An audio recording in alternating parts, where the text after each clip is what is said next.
ဆွဲရဲဆိုတာသူတို့နောက်မှာကြိုးကင်တဲ့နိုင်ငံတွေမရှိဘူးလားအဲ့တော့ကြိုးကင်ခံရတယ်ဆိုရင်အရှိကကြိုးတက်ခံရတဲ့သူကဘာဖြစ်သွားလဲကျွန်တော်မပြောဘူးနော်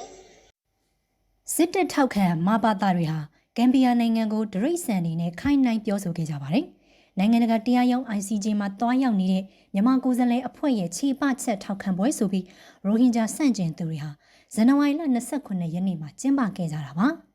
ပွဲကိုရန်ကုန်မြို့လယ်မဟာဗန္ဓုလပန်းခြံရှိမှာပြုလုပ်ခဲ့ကြပြီးရိုဟင်ဂျာစန့်ကျင်သူ900လောက်တက်ရောက်ခဲ့ကြတယ်လို့လည်းသိရပါတယ်။တက်ရောက်လာသူတွေတဲ့ကြံ့ခိုင်ရေးပါတီဝင်တွေအပြင်ပြည်သူ့ရှေ့ဆောင်ပါတီတိုင်းရင်းသားစည်းလုံးညီညွတ်ရေးပါတီနဲ့ကြားဖြူပါတီယူနီဖောင်းဝတ်ထားသူတချို့လည်းပါတယ်လို့သိရပါတယ်။တရားလိုဖြစ်တဲ့ဂမ်ဘီယာနိုင်ငံကစကောင်းဆောင်နဲ့သူကူးကွယ်ရာတီတကူစီယာတော်ဥဝီရတူတို့ရဲ့ရိုဟင်ဂျာတွေအပေါ်အမုန်းပွားစီတဲ့ဟောကြားချက်တွေကိုတက်တီအဖြစ်တရားရုံးမှာတင်သွင်းခဲ့ပါတယ်။အဲဒီတက်တီတွေနဲ့ပတ်သက်ပြီးစစ်အုပ်စုကစေလွတ်ထားသူတွေခုခံခြေပနေချိန်မှာမဘာသာတန်ဃာတော်တွေက